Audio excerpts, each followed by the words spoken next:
Supreme high court ने Allahabad high court के फैसले को पलटते हुए यूपी मदरसा एजुकेशन एक्ट को बरकरार रखा है। इसका यह मतलब है कि मदरसे चलते रहेंगे। इससे पहले यूपी हाई कोर्ट ने मदरसों में पढ़ रहे सभी बच्चों का दाखिला सामान्य स्कूल में कराने का आदेश दिया था।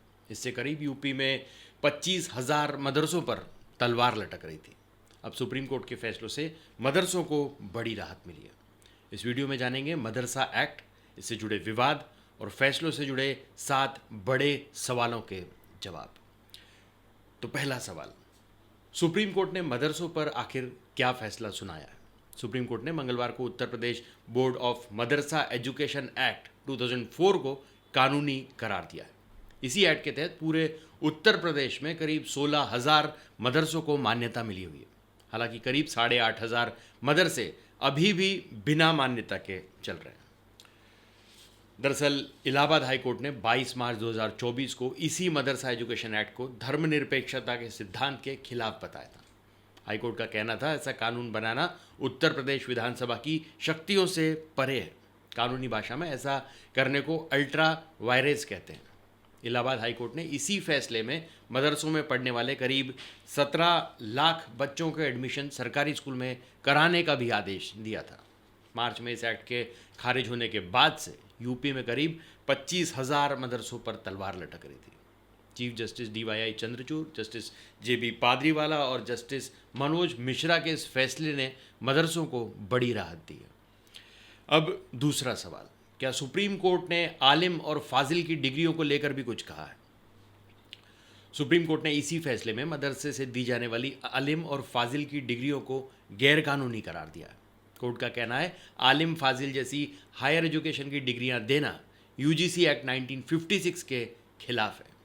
परंपरागत रूप से आलिम को ग्रेजुएट डिग्री और फाजिल को पोस्ट ग्रेजुएट डिग्री माना जाता है। तीसरा सवाल, मदरसा एक्ट क्या है और ये किसने बनाया?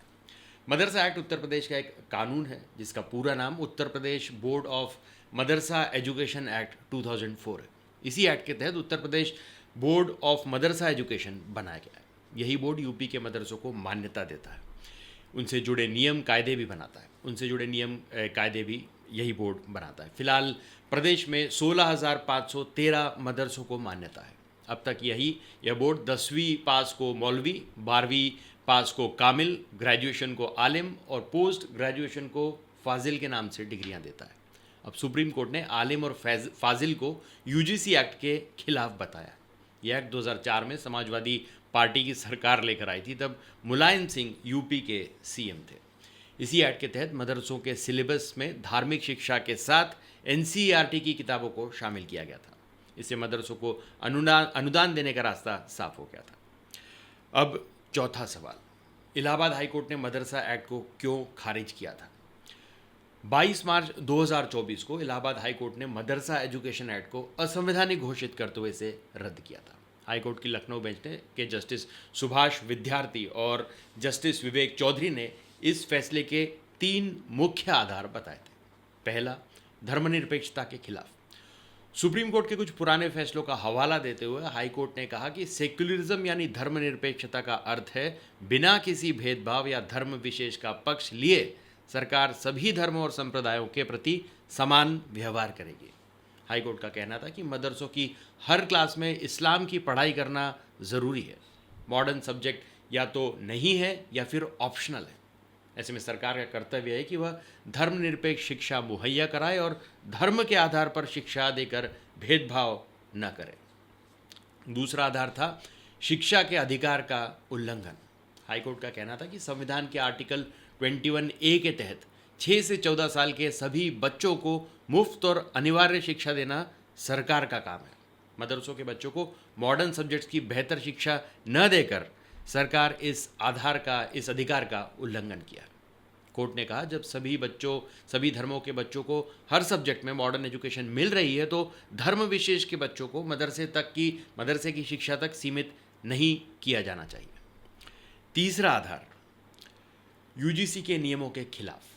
हाईकोर्ट ने फैसले में कहा कि आलिम फाजिल की डिग्री देना UGC एक्ट 1956 के खिलाफ है। भारत में हायर एजुकेशन UGC एक्ट के तहत रेगुलेट की जाती है।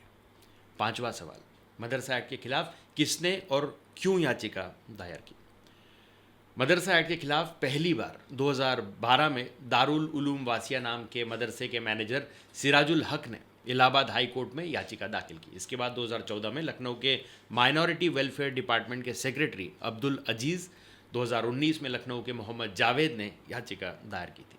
2020 में रैजुल मुस्तफ़ा ने 2 याचिकाएं दायर की थी और 2023 में अंशुमन सिंह राठौर ने भी याचिका दायर की थी।